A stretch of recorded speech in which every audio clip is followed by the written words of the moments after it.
Welcome Lund loyalists to John Lund Unleashed. Those watching on YouTube, on the John Lund Unleashed and Bay Area Sports Collective channels. Viewers on X, Instagram, LinkedIn, and Facebook, and Lunders listening to the podcast on Apple and Spotify. John Lund Unleashed, brought to you by 𝐟𝐸𝐵L Sports Medicine. Got pain? Check out our revolutionary stem cell treatments. And guys, if low T is bringing you down, 𝐟𝐸𝐵L Sports Medicine can put you back in the game. Now all juiced up and ready to go, here's John. What's happening? Thanks for joining us. Sorry we're late today. Just had some things to get done this morning, and now we are back on track. Good morning, good morning, good morning. What is today? It's trash day, so it's Tuesday. Thanks for joining us on this Tuesday edition of the show. Kind of changed up we had so much Giants on the lead of the show that we decided to change it up with some Warriors today. There's official NBA offseason, so the Warriors officially on the hunt for a big man, and some people writing about it today, so I thought I would discuss. It is episode 174. Warriors need size. First big trade of the offseason. The Giants going through a stretch here that they need to dominate the key stretch, the key Giants in that stretch as well.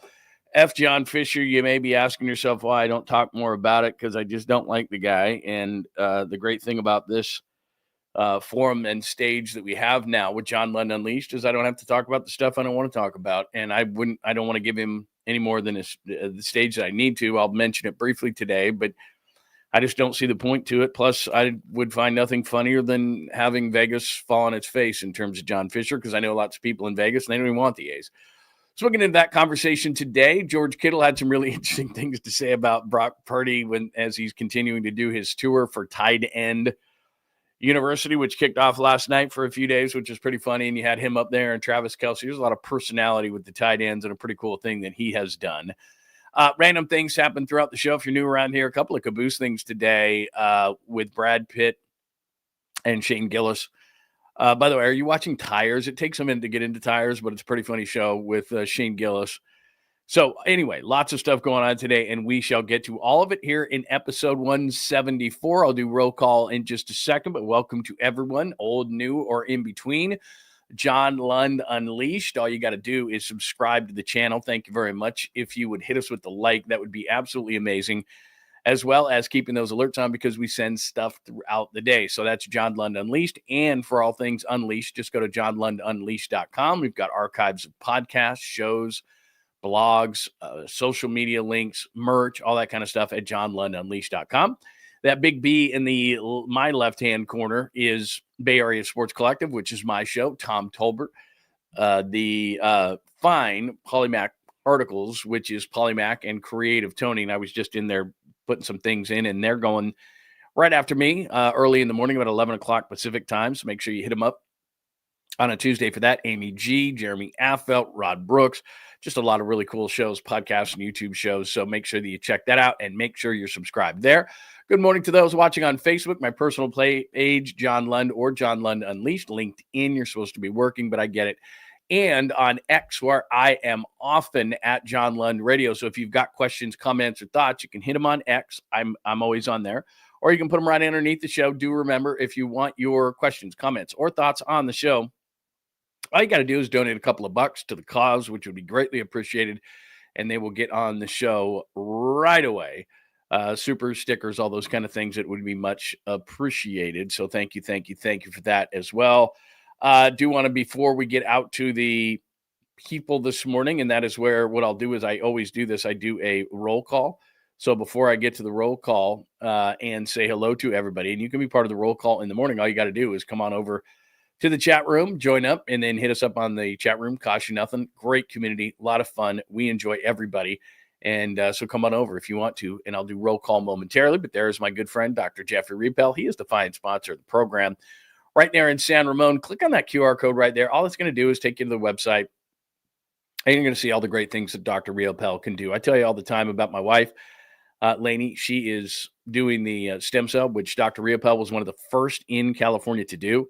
She had shoulder issue. She had elbow or foot, all sorts of things going on.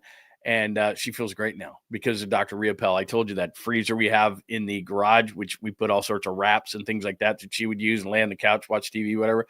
Didn't have to do any of those things anymore. She's feeling absolutely great. I am using the low T procedure through Dr. 𝐟𝐸𝐵, quick blood test, and then every 4 months, quick procedure. Don't have to do it every week like I used to. I feel like myself. I feel better, more energetic, lose weight easier, just overall, generally yourself again. So those are just a couple of the things he does. But men, women, he makes you feel better, look better. Just click on that QR code right there, and it'll take you to the website, and you can see what I'm talking about. 𝐟𝐸𝐵𝐿, by the way, if you can't get to the QR code, �RILPELLE, Dr. Jeffrey 𝐟𝐸𝐵𝐿, right there in San Ramon. Definitely, if you're in the East Bay, no-brainer. If here's a bit of a drive, I'm telling you, it is 100% worth it. And the big thing is, make sure that you tell Dr. 𝐟𝐸𝐵𝐿 that I sent you over, and he will treat you extra special. Not that he needs any incentive to treat you extra special, but he does. So 𝐟𝐸𝐵𝐿, �РILPELLE, Dr. Jeffrey 𝐟𝐸𝐵𝐿, fine sponsor of John Lund Unleashed. All right, let's see. Good morning to everybody on this Tuesday edition of the show. James, good morning to you, my friend. Dom, you're the best, man. Really appreciate Dom in here today. John Joseph, awesome to see you, my friend. John Harder, good to see you, my friend. Who else do we have today? Jake is here this morning. Very good to see you, Jake. Bright and early. I'm a little bit late. Catalina, not a show without Catalina. I know that. James A. Lund. What's going on, James A.? It's really good to see you, my friend. Good morning, good morning, good morning. What else do we got? The 1-420. Awesome. Perry. Hey there, John. Hey there, Perry. I don't know if I've seen Perry in a while, but it's great to see you, my friend. Who else do we have this morning? Lots of people in the room today. Francis, good morning to you, my friend. JJ Rada. If I didn't get you this morning, I will, but questions, comments, thoughts, hit them up in the chat room. And again, if you want to get something on the show, 100% guaranteed. Good morning, Tommy. Make sure that you hit me with a super, and we'll get those right up. All right, lots of things to discuss. I'm going to start with little Warriors today because we're doing so much Giants. I thought, you know what? It's off season. You can see right there, need a big man. There's a picture of Porzingis, Turner, Bobby Portis, Brook Lopez, Clint Capella, Jarrett Allen. There are others. But to compete in the Western Conference, and let me just throw something up for you in just a second, but to compete in the Western Conference, it's the number one agenda for the Warriors is size. One thing that's disconcerting, and doesn't mean it's not going to happen, but Mike Dunleavy was saying, don't expect this massive move. And, maybe we're spoiled because of what Buster Posey just pulled off in getting Rafael Devers. But we're a major market. Joe Lacob is making a lot of money. He obviously, to make a lot of money, he's going to cash in on the Warriors, much like the Lakers just did for $10 billion, and they don't even own their arena. So I could see the Warriors going, I don't know, 12, 14, $15 billion. And he might want to do that before maybe Steph retires or something like that, because that's going to be the max money you're going to get when Steph is part of this organization. I don't think Joe Lacob and company are selling the team anytime soon, but that's my point here, is that they can make billions and billions. So they haven't cashed that in. So, I don't know what they're making. I don't know, but I just know it's a major market. They sell out every game. And when I hear the general manager say, well, just don't expect that big thing. Why not? Why not? Because, we all sit here and we say, oh, this little move here, that little move there. And then all of a sudden you see a Rafael Devers and you realize the power of the Bay Area, which is there's a lot of money here. There's a lot of people here. If you give us stars, we'll come out. They got this 2-year window now, and you look at what Houston just did, and you see Oklahoma City. Now they got the championship swag, and Houston's going to make a move. And the Western Conference is getting better, and even Cooper Flagg coming into Dallas, and they're going to have plenty of size, and that's going to be a problem. So, look, why not swing big for the fences? And I hate when executives try to calm things down a little bit, like don't expect too much. That just tells me that as much as you might not like the Dodgers or the Yankees or something like that, they don't temper expectations. They never do. They never say, don't expect something big from us. That's small to medium market thought process, and I hate it because we're not a small market. We're a major market. We got a ton of money around here. We'll spend said money, but give us a product that's worth going to. Give us a product, and, Warriors fans have done it for years and years and years. Even when they weren't good, they came out. So don't tell me as an executive, as the highest level of executive outside of the owner, temper your expectations. How come? Why? We don't do that here. We don't temper expectations in the Bay Area. We don't. That's not what we do. We look at other parts of the country and go, you can temper expectations. That's not what we do around here. There's a lot of money to be had around here. There's a lot of creative people, thought process. That's not what we do. So swing for the fences, and to me, the fences, I don't know. I'm looking at that list going, Porzingis, he's hurt a lot, or Miles Turner, or, Brook Lopez would be kind of a minimal guy. So would Clint Capella. Believe me, I expect them to sign somebody that's on that list. But why not just swing for the fences? Kind of what Buster Posey just did. Get a big time guy. and get involved in the conversations about somebody moving somebody. I mean, I like Porzingis. He's just hurt so much. But my point is that don't temper anything. And let me just throw this up on the stage. It's just kind of a part of the thought process here. Oklahoma City's got the championship swag now, and they're not going to get worse. They're going to get better. Their players aren't even in their prime yet.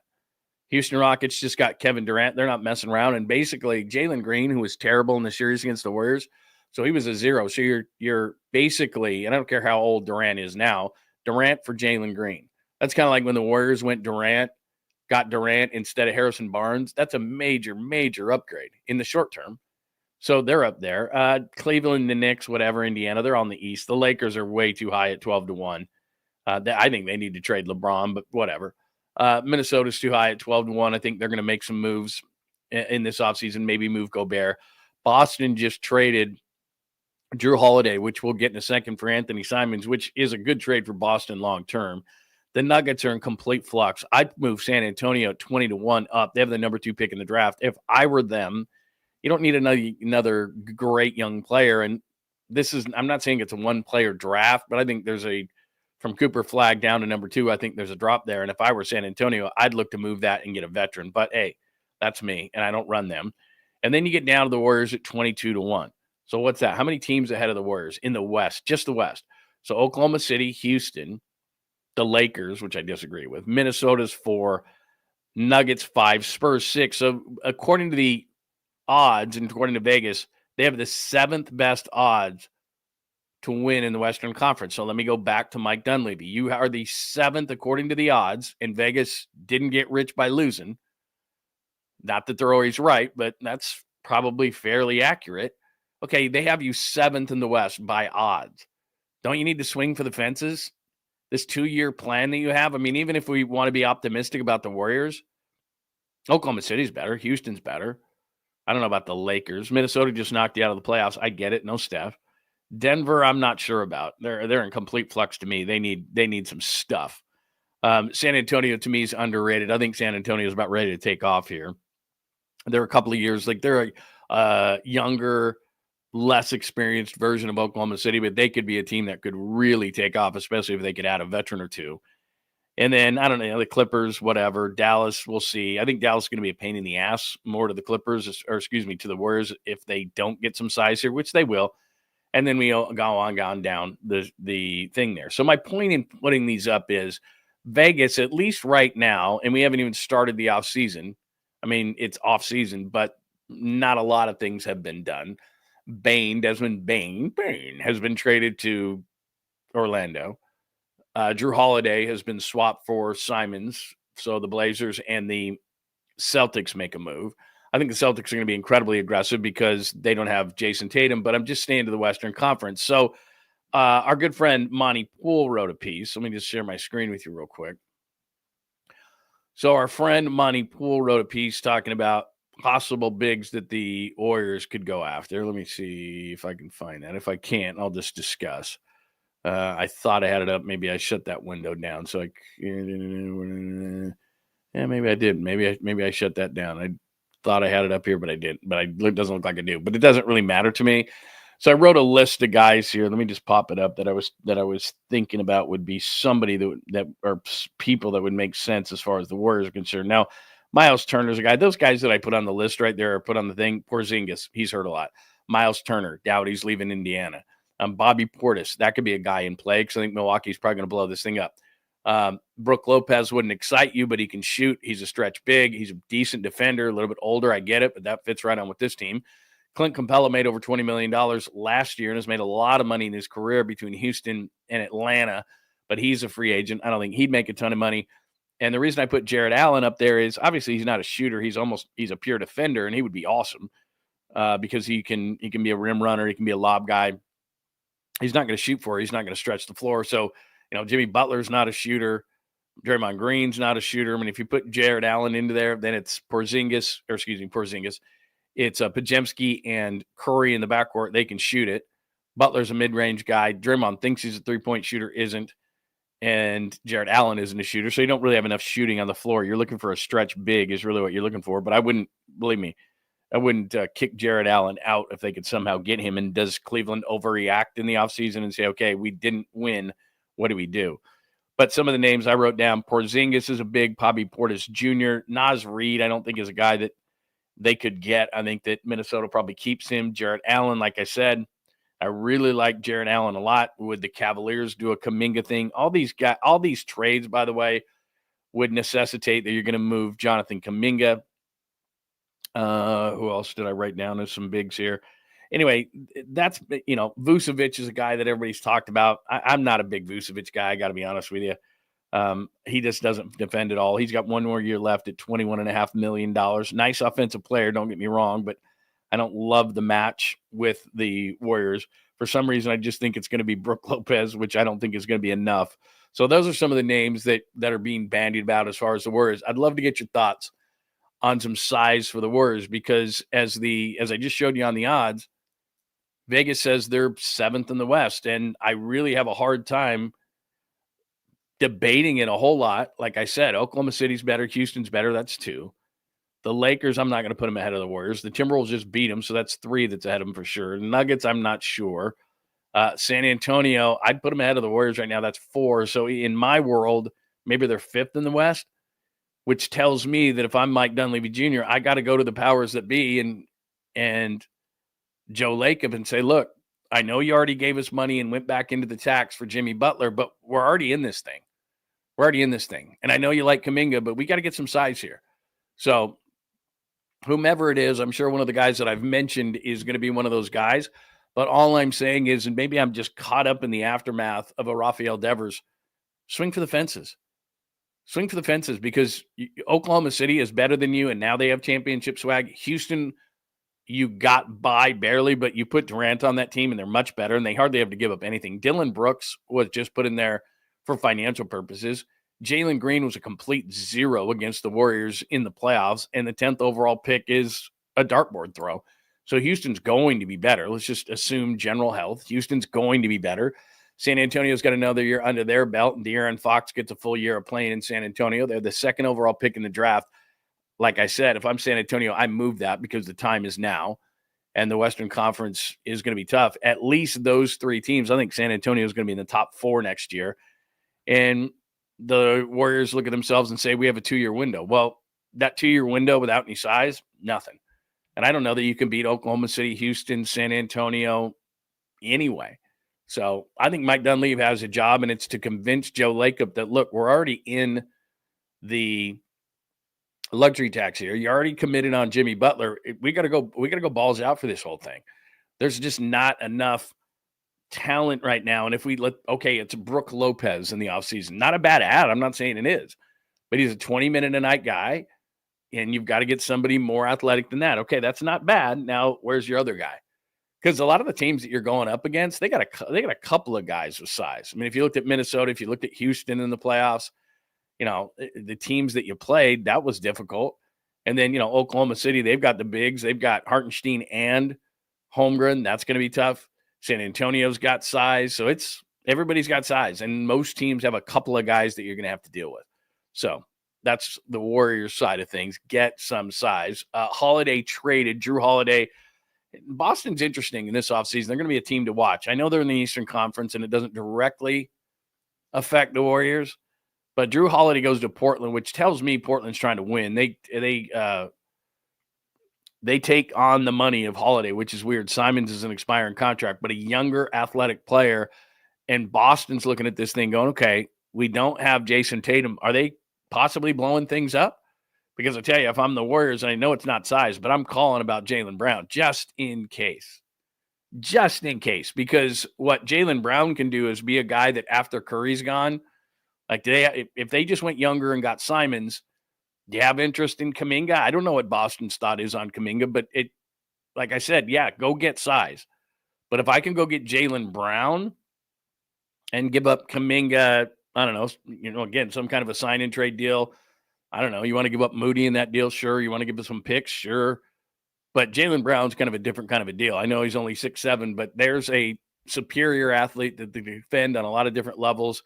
He's a bit redundant in Jimmy Butler, but Brown can shoot a little bit more from the outside. I wouldn't say he's a great three-point shooter, but that would be a guy I'd make an exception for. Yeah, you got to get size. But, free agent Clint Capella, free agent Brook Lopez. I don't love those guys, but I'm simply saying that I would definitely call Boston and say, okay, you just moved Holiday for Simons. Jason Tatum's going to miss most, if not all, of next year. Are you guys rebuilding? Just in case. Are you guys retooling? Whatever it is you want to talk about, just in case, I would definitely call them. So anyway, there's that. There's some NBA stuff. And again, we're going to talk a ton in the offseason about it. The Warriors, I think, are going to be a team that everybody's going to talk about because I don't care what the organization says. And I can be proven wrong in this, and that's fine. I don't care what the organization says about how much they like Kuminga or anything like that. I tell you this all the time. Players are more empowered in the NBA than they are in any other sport, which means Jonathan Kuminga, ultimately, we are at the point where Warriors have control, Warriors have control. Now Kuminga has control. Because I know he's a restricted free agent, but you know what? If he doesn't want to play here, he'll just say, look, man, I'm not going to sign here long term. Just let's move me. It's time. And the guy that wasn't in the rotation, was pissed off and all this, that's still the same guy. And I don't care what the relationship is between Lakeup and Kuminga. He's sitting there going, look, I've seen these guys from my draft class all get opportunities, and I haven't yet. And you want me to still remain patient? You've got a 2-year window right now, and the analytics say I can't play with Jimmy Butler and Steph Curry and Draymond Green. That I'm not that kind of a so I don't really mix with those guys. And now you're going to try to convince me that even though you didn't have me in the rotation and until Steph got hurt, that you're going to have me in it now? I don't buy it. So if I'm Kuminga and I'm his agent, or more so his agent, I just tell the Warriors, look, you got to move me. It's time. So the Warriors don't have the power. Kuminga has the power, and Kuminga will ultimately decide if he wants to stay. And logic just tells you, just logic. Why would he want to stay? I mean, they can pay him the most. They won't. And he can go somewhere else, get a bunch of money, get a fresh start, get pretty much a guaranteed spot to get 30, 35 minutes a night. And the one thing that is in Kuminga's mind, I'm sure, is, okay, I think I can do this. And he would never outwardly say he couldn't, but he's probably like, I'm 99% sure that I can really do this and be an all-star and be a really good player and lead a team. But there's that 1% that says, but I haven't had the chance. So I'm not 100% sure, but I'm damn close to being sure. So I need to know. He needs to know. He's been in the league long enough, and I know he's still a young player, but in terms of being in the league, he's been here, 4 or 5 years now? It's like, it's time. 4 years, I think. So it's time. He needs to find out, and I don't think he's going to agree to anything, especially long-term with the Warriors, which means he's going to be the major piece that gets them some size. So anyway, we'll talk a ton about those things in the offseason, but like I said, I just wanted to show you those odds. If you're 7th in the Western Conference, 22-1, if Vegas is saying they think you're 7th in the Western Conference, whether you want to think they're ahead of San Antonio or Denver or certainly the Lakers, whatever, they're in that 4 or 5 range. They are not in the elite class of the West right now. They're not with Oklahoma City. They're not with Houston. I don't think they're with San Antonio. I think San Antonio is going to make a jump. You could debate Minnesota, Denver, the Lakers, but they got to make a swing for the fences. This 2-year window, that ain't what they have right now. That's not getting it done. And you can add a Brook Lopez or a Clint Capella or a lower end type of guy, and that's still not getting it done either. So if you're serious about this 2-year window and you're Joe Lakeup and you're saying to yourself, well, we're in a 2-year window here, you might as well just go balls out. You might as well just spend it all, because in 2 years when all these contracts are up, you're going to be back in the lottery and it doesn't matter. So you might as well just swing now. And that's what I would tell Mike Dunleavy. Get me the biggest, best deal you can. And that doesn't mean Capella, and that doesn't mean Brook Lopez, and that doesn't mean, could it be Porzingis? Could it be Jared Allen? Porzingis is a really big name. It's just that availability is the best ability, and he doesn't have it. So I would not be overly excited for Porzingis. So many times you look up and there he is in a suit. And you're like, damn, he looks good in a suit, but love of God, man. All right, before we move on to some baseball discussion, what do people think? Off-season for the NBA, is there a specific name, guy that you like? Yeah, I think, like I said, Brad Stevens is smart, man. Brad Stevens is really smart. And that play today, the trade of Holiday and getting rid of that big contract, and Portland's a strange fit, but they say they're going to keep him for Simons on the last year of a deal. I think that they might just be retooling. So like I said, even though the Warriors need size, you need talent, right? You need talent on your roster. So if they're retooling or whatever the hell they want to call it, and Jaylen Brown's available in some way, shape, or form, I'm absolutely calling them just in case. Even though, he's not the stretch big you need, you might want to just go, just call. Just call. What else do we got? Let's see. I hate talking about John Fisher. I know there's people talking about it. I'll bring it up just because. You want Captain Clay back? I think he's going to be pretty happy being in Dallas this year. Kyrie next to him, Cooper Flagg, Anthony Davis. If he can shoot at all, he's going to be wide friggin' open like the old Warriors days. He's gonna like his role on that team, I think. Let's see. What else? Yeah, you say my coffee kicked in? Because, yeah, my coffee is definitely kicked in. Let's see what else. Okay. All right. Any more questions, comments, thoughts on the Warriors? Just hit me up right underneath here, or you can send me a super. All right. As far as the Giants are concerned, this stretch, and I showed you a little bit of this yesterday, but let me just let me make sure. Okay, that's good. Let me just show you again real quick on this thing, because to me, I'm not going to say that this is the stretch of the season, because that's what everybody says every day, right? Oh, this is it. This is the stretch. This is the big thing. And my whole thing is they're all key stretches, but this is one we could look back on and go, man, they really differentiated themselves. 3 against the Marlins. Verlander is a huge start tonight. Dude has got to get on it. Webb is Webb. Same thing. 3rd start here. Birdsong and Verlander are massive starts. Birdsong has got to get it going. I'm the one who's sitting there. By the way, they got a guy named Junk.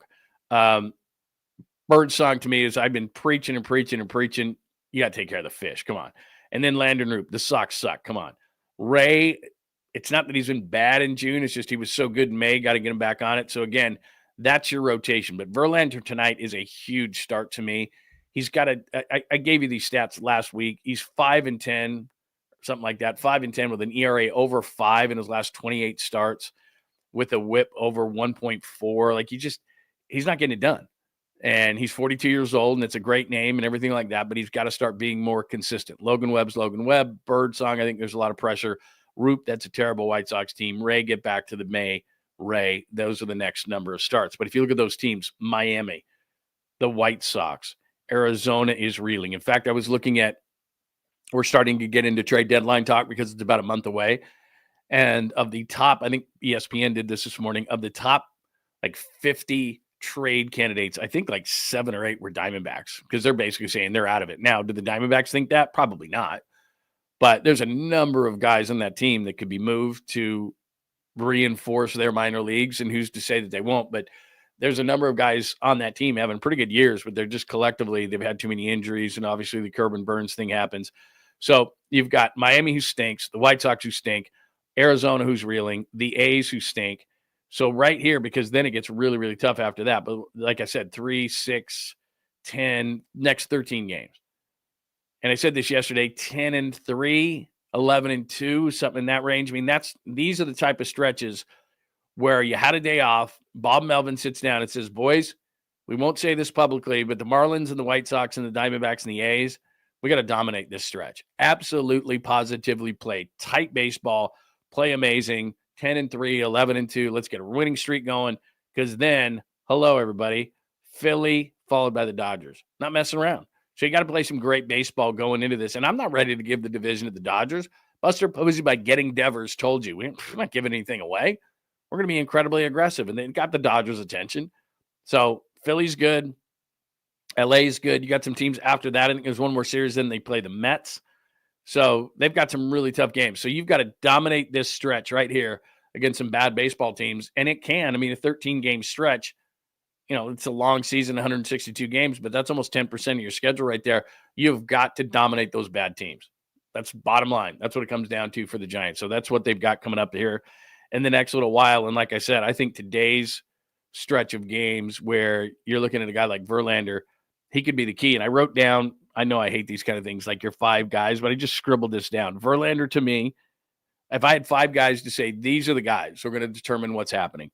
Verlander, to me, Casey Schmidt, because I think what's going to happen is Chapman's going to come back. This is kind of like what happened at first base.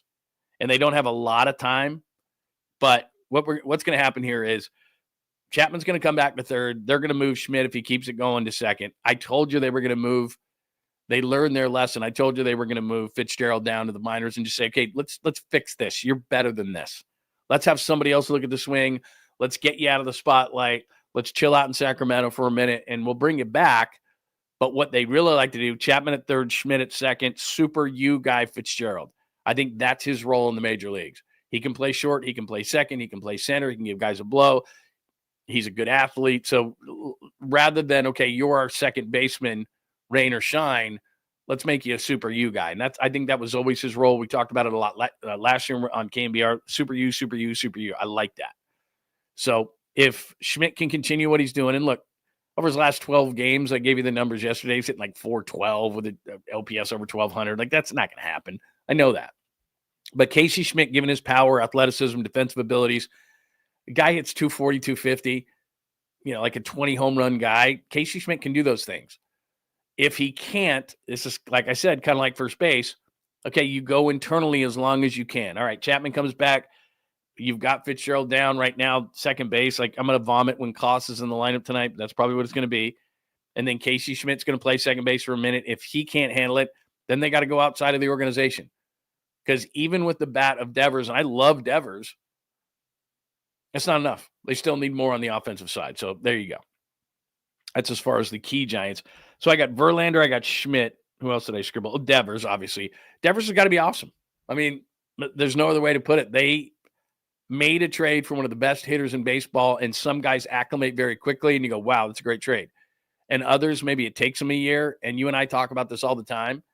It's not easy to go across the country, get in a new place to live, get acclimated, all those kind of things. And we think, they just play baseball. They don't. They're real human beings, and sometimes it takes a minute. Where do I eat? Where do I go? What do I, all those kind of things, and they go into your head. We all do that. I've moved a million times in my life, and I've told my wife this before. It takes about a year. She's California her whole life. I lived in Southern California, and I moved all around for my career. And it takes you about a year until you feel, when you move, that you feel like that's where you live. It just does. It takes about a year. You got to go through everything and every holiday and every season and it's like, okay, this is where I live. And so, you're at the plate and you got to focus in on that pitcher, but it takes a minute. So even though Rafael Devers is an amazing hitter and he'll hit to the mean what he normally does eventually, but what is he going to do in the short term? Is he going to be as good as what he's been in the past? We'll see. But it's a massive swing. He's under a long-term contract. He's going to be that player at some point, but adjusting to the ballpark, he keeps saying, I don't need to adjust. You do need to adjust. It's a different ballpark. He knows that. He adjusted his swing for Fenway Park. That's why he goes oppo so well. He's like, I'm going to whack a bunch of doubles off the Green Monster. Okay, what do you need to adjust now? He's telling the media he doesn't, but he does. So what kind of things are going to happen? And it takes a guy a minute, ask Willy Adames, to adjust to this ballpark. It just does. It can get in your head, whatever the case may be. You get robbed a couple of times. You get triple alleyed a couple of times. It gets in your head. I think it's going to take Adames a minute. So Verlander, Schmidt, Devers, Adames, he's got to start hitting like the back of his baseball card. I know every once in a while he does, and then we get enthused, but he's still hitting like 206. And I know batting average isn't what it was, but, 230, 240 with, those 20 home runs, 25 home runs, that'd be good. And then the last guy I have down is Birdsong. And I think Birdsong's just massive. Like tonight, tomorrow night, I guess it's of the 3-game stretch. It goes Verlander tonight, then Webb, then Birdsong. I said, I've said this over and over and over again. You can't waste this pitching. It's so good. And then Buster goes out and gets Devers. Now they've got to hold up their end of the deal. The starting pitching has got to be great. And they've got 2 great starters so far this year in Webb and in Ray. But then it's like Roop a lot of the times is good, sometimes not. Birdsong a lot of the times is good, sometimes not. Verlander's been all over the board, mostly not good. So they lost their depth. We've talked about that in the Red Sox trade. They've got to make sure that they get these guys going because pitching's the name of the game. And I think 2 of those guys in Verlander, and he doesn't have to be a 1, just a solid 5, and Birdsong's got to be that 3, and he can't lose it the way that he does. That's concerning over the last few starts, where it's like he's cruising along, everybody's cool. Woo, all right, this guy's looking good. Whoa, what the hell just happened there? Just his last few starts, that's what it's been. Like, it doesn't slowly come off the rails. It flies off the rails for Birdsong. So that's just got to be better. So those are your key Giants on the chalkboard today. F. John Fisher, we'll get to that in a second. If anybody's got any thoughts, questions, comments on Giants, we'll move off that, and I'll do Fisher, but ever so quickly because I don't want to lose everybody. Rafi's Fenway approach will work super well at Oracle. He shouldn't change much. Yeah, that home run was awesome, man. I mean, it just shows. It's funny because everybody talks about, well, like with the shift and everything, well, you can't really change things, and it's really hard to direct the ball where it goes. That guy seems to be able to do it. I mean, he came in and goes, okay, I'm gonna tailor my swing to the Green Monster. And somebody asked him, I think it was one of the dugout sessions. It wasn't during his regular press conference. Somebody asked him about how he lets the ball travel so far, and they're like, you're going to have to change that. And he's like, no. And then the very next day, he hits an Oppa home run like that. I mean, the dude is seriously, he's a wizard with the bat. People can, what did he do to get out of Boston, this, that, the other? We don't need to go back down that road. I just know this. Dude's a wizard with the bat. I mean, just unbelievable. He's very good. As far as, let me hit this real quick. You probably saw this yesterday, and I didn't put it on there. So Baseball America says, Marco Luciano starting to play the raw power, blah, blah, blah, 70 grade power. Best contact in the air, his metrics are up, blah, blah, blah. I like metrics. I like things like that. Fine. Then trade him. Like if the metrics are up, Buster Posey should send that graphic to everybody in Major League Baseball and say, do you want a 23-year-old DH? Because he's still got a metal glove. He's still got a frying pan for a glove. So, yeah, look at that. Well, look at what Baseball America says about Marco Luciano, and then quickly trade him. It's like stocks, high, low. Apparently, Baseball America's high on Marco Luciano. Trade him as fast as you possibly can, please, if you would. If not sooner, maybe a second baseman, please. John Fisher, you see this right here, future home plate. I've been down there. I've seen that gap and everything right there. We'll see. I still don't believe it. I don't know why in the back of my mind I don't. I don't want to give this too much press, to be completely honest with you. That yesterday and watching the video, I did this not because I wanted to, but because I felt I had to. And I say this all the time. What's great about it is, and really I had this attitude on KNBR and 95.7 The Game as well when I did shows there, which was, if I'm not passionate about something, I'm not going to talk about it. I hate John Fisher. I think he's a jackass. I think he's screwed the people of Oakland. I know it's a two-way street. It made me vomit yesterday to hear Rob Manfred say what a great guy that he was, and all. He's a good guy and he's misunderstood and all this kind of stuff. I think Towney was doing an interview. Who's Towney doing an interview with? Somebody saying the same thing. Oh, they're just very misunderstood. But no, they're not. No, they're not. And I've talked to so many people down in Las Vegas. I have a lot of connections in Las Vegas, people who have the pulse of the sports scene in Vegas. They wanted the Raiders. They love the Golden Knights down there. I was down there during the playoffs. I mean, I'm looking for, NBA playoff games. Everything's Knights, and they won't change the channel. Like, there's a special connection there because of what happened, of course, during their first year in the shooting Mandalay Bay. And they are Vegas's team, truly. The Aces, even the WNBA team, are very much a Vegas team. People don't want the A's. People know that John Fisher is not a good guy. And so this dog and pony show that they put together yesterday of everybody smiling and everything, there's still finances to be done. And if somebody can screw it up, it's going to be John Fisher. So we'll see. Not that they're coming back to Oakland, not that they're necessarily coming back to California. It just, the whole thing makes me want to puke. It's nothing against Vegas. It's just that you had a team in the Bay Area that you could have done more for. You could have done, I mean, we don't need to go down this. This has been going on years and years and years and years. And then to reward him basically, and for the other owners to say, well, we want to have our ability to move if we're not getting taken care of. And so this guy lucks into Vegas potentially, but it's not done. And the mayor of Las Vegas was talking about it yesterday. The finances aren't done. So look, he'll find a way to screw it up. Just because a golden shovel is in the ground does not mean that everything is done. So we'll see. We'll see what happens on it. I'm just not a fan of his. Therefore, if you're looking for me to talk a ton about what's going on with the A's, I worked for 95.7 The Game when 95.7 The Game first started, and we hated it because Pop and I did a midday show then from noon to 3, and the A's cost me many times bonuses because they throw everything together. So between noon and 3, if they were playing a lot of day baseball games in certain months, it would hurt because they didn't get any ratings. And then people would be like, oh, well, you're the flagship of the A's. You should be talking about the A's. I'm like, I talk about things that get ratings. The A's don't get ratings. I don't have to talk about the A's. We run the games. That's all we're contracted to do. We're not contracted to talk about the A's just because they're on our air. So A's fans would get pissed off at me because it was like, I'm not talking about the A's. They don't help me.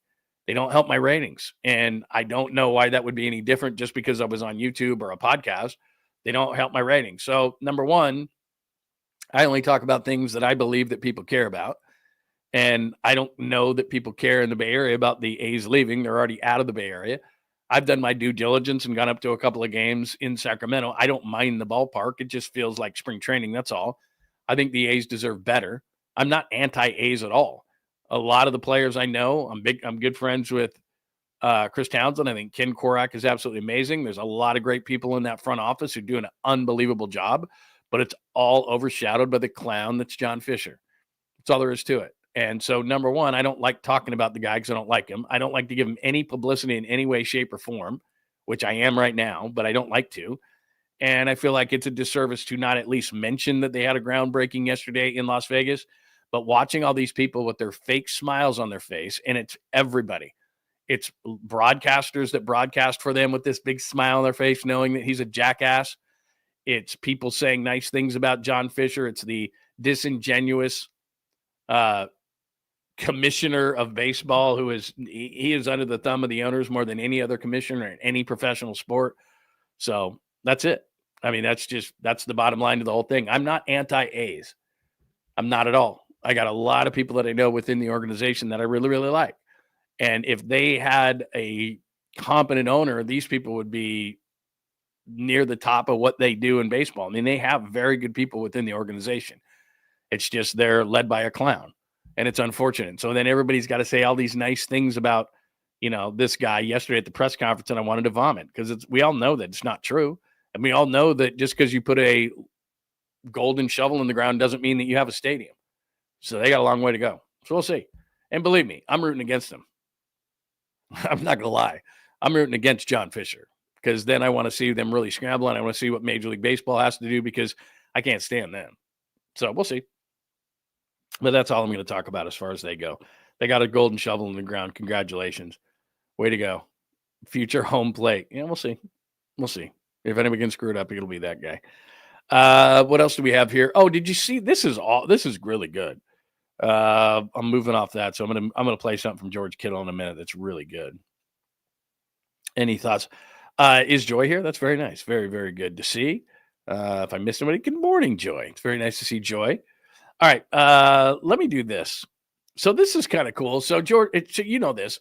George Kittle's doing tight end U. There's all sorts of stuff on social media. All the tight ends are in Nashville, his barn, and all this kind of stuff. And it's become this massive thing. And last week he did basically a car wash all the shows. ESPN, Rich Eisen, McAfee. I'm trying to think. He was everywhere, right? Last week, and he's still doing more stuff today because they got a bunch of sponsors and he's promoting it and all that kind of stuff. And I think he was on Barstool yesterday. This is pretty funny. So remember. Obviously you do. Last year when Brock bought all those Toyotas and we were all sitting there going, how can Brock afford to buy Sequoias and whatever the hell else he was buying? So George let us in on a little bit. Plus Brock has a new house. Listen to George Kittle talking some Brock with Barstool promoting Tight End University.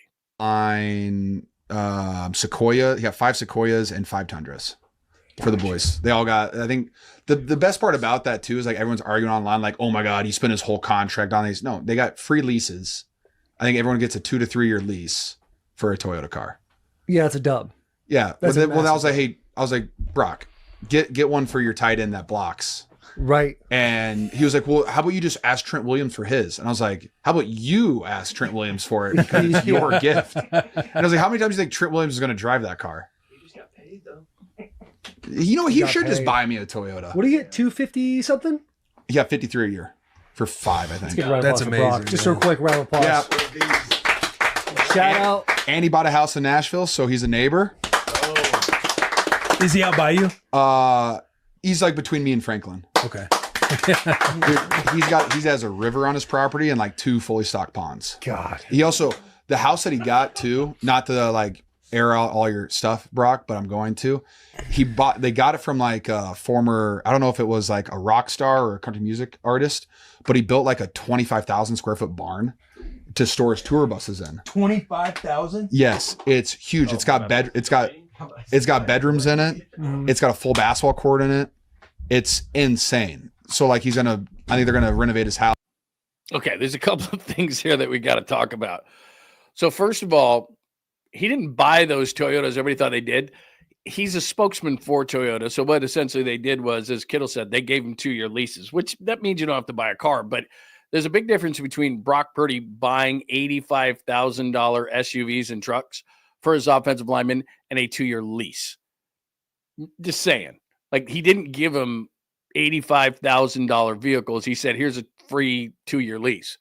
So let's just say, for the sake of conversation, it's $500 a month, $6,000 a year, $12,000. So he gave him $12,000. So the difference between $12,000 and $85,000 is a lot. I'm not calling Brock Purdy cheap. I'm just saying, like, now, that was then. And he's a spokesman. So they were free. They were leases. They'll resell those. But there's a big difference between an $85,000 truck that you gave someone and a $12,000 lease over a couple of years. First of all, that's one. Now, this year, he can afford it.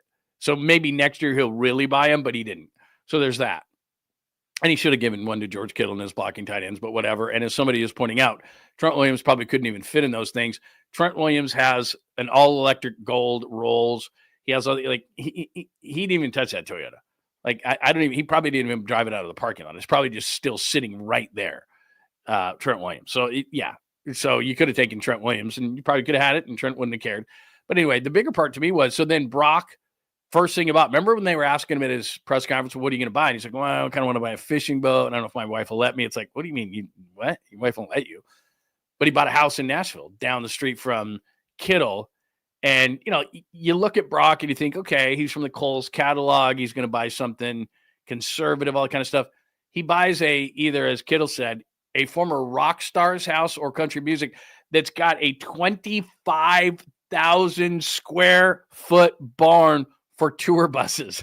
Like, what do you need that for? I'm just thinking to yourself. So anyway, he's going to make that, probably he's going to copy Kittle, and he's going to have, you know, he's going to put all this, you know, a workout thing in there, probably make this big thing. But, you know, I'm pretty happy with this little studio I have. I don't know, this thing's maybe a couple hundred square feet. I'm pretty excited about it, because when things aren't going so great in the house, this is detached from the house.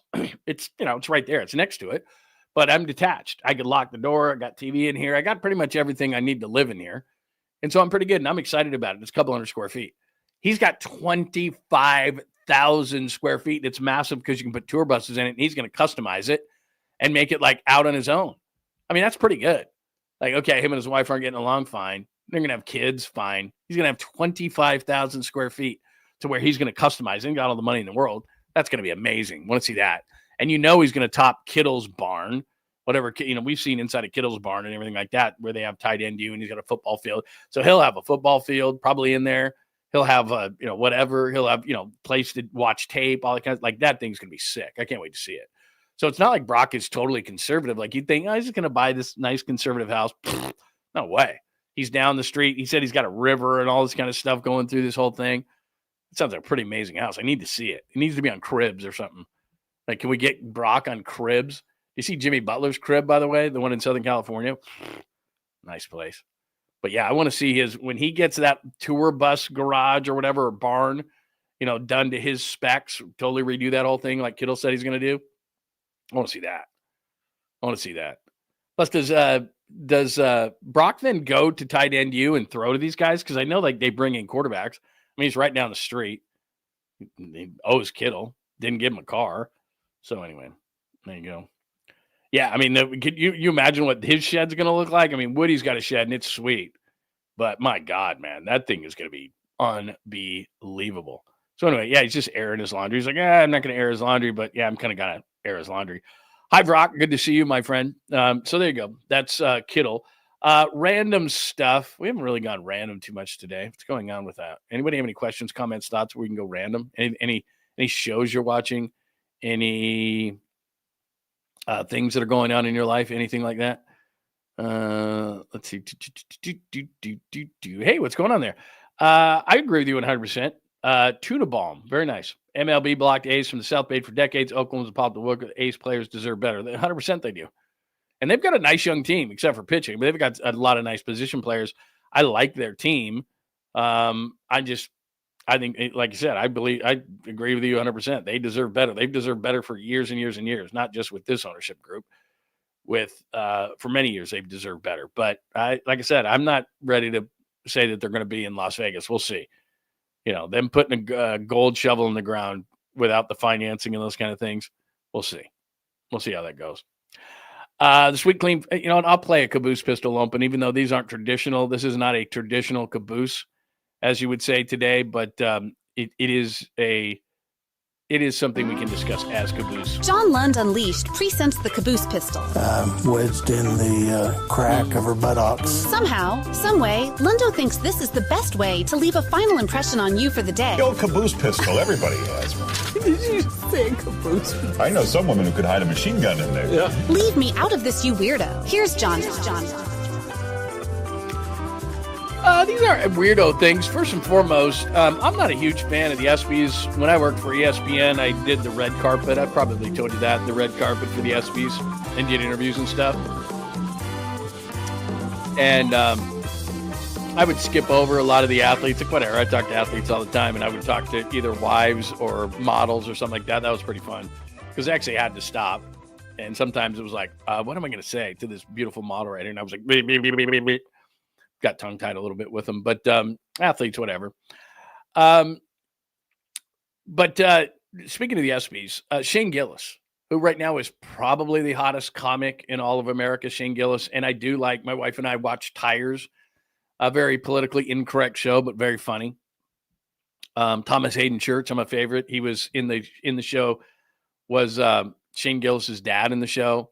I don't know the guy who is one of the main characters, like the manager guy, but he's funny. So if you're looking for something to watch, it's got some comedic value and you're a Shane Gillis guy, Tires is pretty funny. I think it's on Netflix. Anyway, he's going to be hosting the ESPYs. And, the ESPYs has gotten so politically correct over the last number of years. And the reason I bring it up, and Tolbert plays this every single year at the ESPYs, it's a far cry from when Norm Macdonald did it. And like, if you make jokes about the athletes, like they're very defensive of other athletes. And so they just like, Peyton Manning, Steph obviously hosted them, things like that. And he didn't roast other athletes, but like Norm Macdonald just roasted the hell out of him. And I think that Shane Gillis will find some middle ground to where it's kind of politically incorrect and kind of funny and those kind of things the way it used to be. So that's what I'm hoping for, because he is very funny and he doesn't exactly do all the politically correct stuff. He'll do some Trump, I'm sure. So anyway, I'm looking forward to it. I think Shane Gillis will do a really nice job as far as hosting the ESPYs. It's not my favorite thing because what the ESPYs tell you basically is it's the slowest day of the year. There's no baseball that day because of the All-Star break. I think it's one of the, what is it, in March? There's another day. But anyway, there's no sports that day. So they throw the ESPYs in the middle of that, and Gillis will host that. And then the second thing I saw was, I'm just amazed. Like they showed, I don't know if you saw this, but I think it's called F1, the new movie for Brad Pitt. And he's 60-something years old, and it's just ridiculous. I mean, HGH or whatever. And then I don't know if Tom Cruise was in the neighborhood or something. And then there's Tom Cruise, and they come up, and they're both 60-something years old. And you're like, are you kidding me? But anyway, one of my favorite movies of recent ilk, like, I don't know, Once Upon a Time in Hollywood, was that about 5 years ago, something like that, with he and Leonardo DiCaprio. Great movie. Quentin Tarantino. And I think that might be his last. But anyway, he was promoting his movie F1, and somebody asked him about, it's not like Once Upon a Time in Hollywood 2, but I guess it's an offshoot of it. And Brad Pitt was talking about it. So it kind of got me excited because I do like Once Upon a Time in Hollywood. So here is the dreamy Brad Pitt being asked about a project that he's working on similar to Once Upon a Time in Hollywood. Wrote as an episode, not really a sequel, but an episode of the character from Once Upon a Time, and but he didn't want to direct it at this point. And my friend David Fincher, our mutual friend David Fincher, stepped in to direct it. So we're doing that for Netflix. We're going to start in July, and it should be really fun. I'm looking forward to that. So that'll be pretty cool because I'm a fan of Once Upon a Time in Hollywood. I've grown to become a big Brad Pitt fan. I don't know, but years ago, wasn't 2012 when they did Moneyball?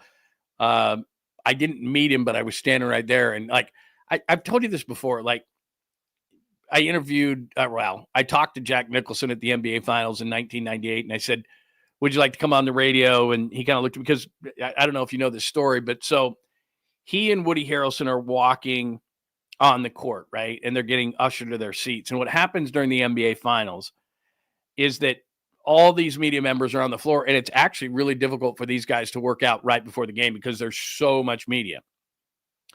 And so you see these two guys, and I'm standing there. I got a live mic, and I'm standing there, and I'm looking, and it's like a parting of the Red Sea, and the media doesn't move for anybody, right? Even though it's an NBA court that they really shouldn't be on, but it's this parting of the Red Sea, and I look, and it's Jack Nicholson and Woody Harrelson, and they've got handlers with them or whatever. And like I said, I have a live mic, and I can talk to the producer, and he can hear me. And I say, look, I got this guy, and I'm walking the arena, and they're just throwing it to me. John Lund's got this. I've played the tape of Steve Young before, celebrities, athletes, all this kind of stuff, and I'm just interviewing them before the NBA Finals are going on. So we're within, 30, 40 minutes of the game.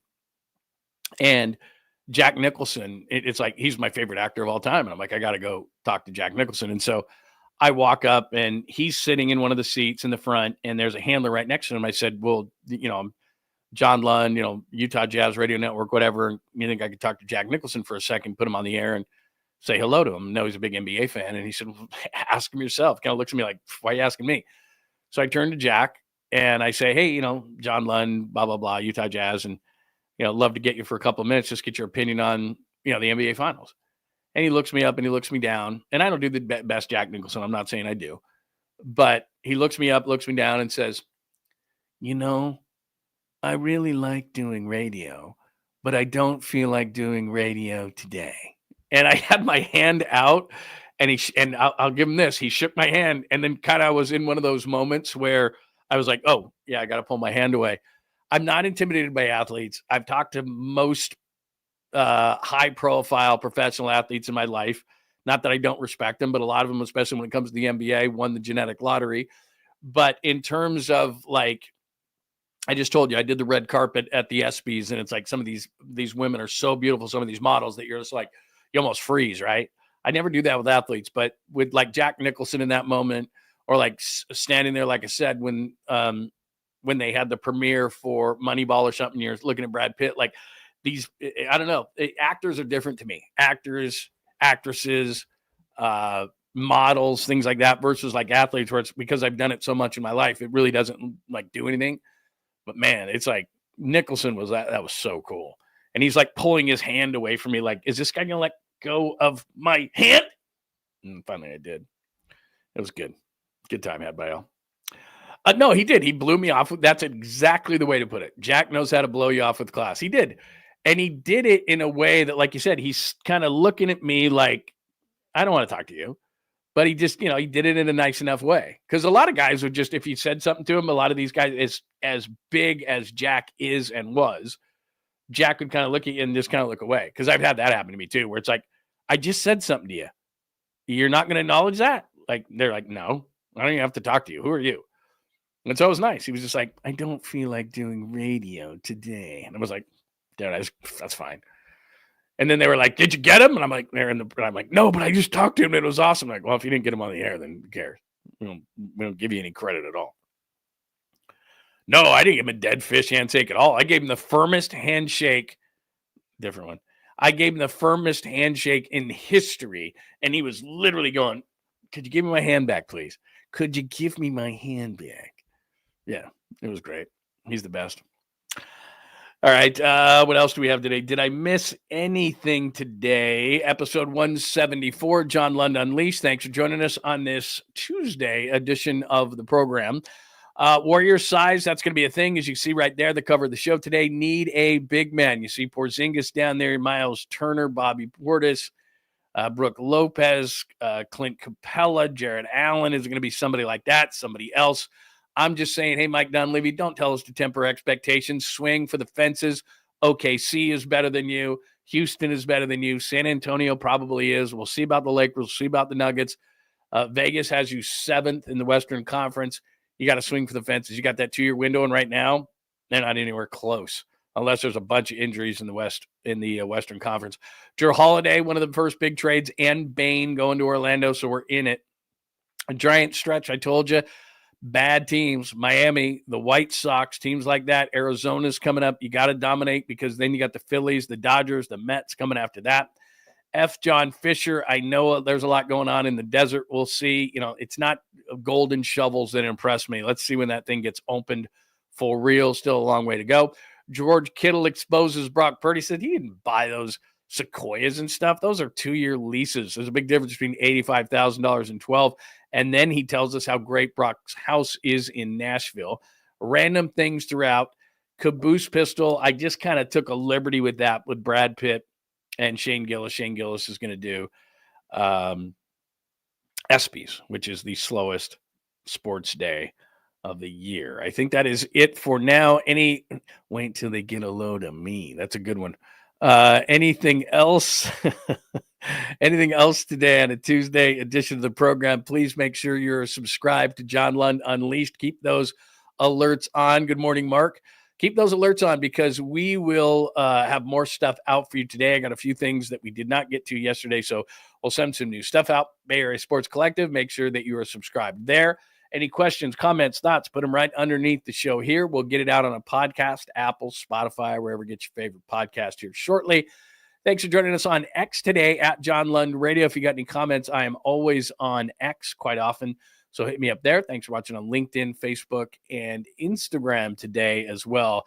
Very nice to talk to everybody on a Tuesday edition of the program. I do know that Polymax Particles will be coming up shortly at 11 o'clock, so I'll give you a little bit of a break before then.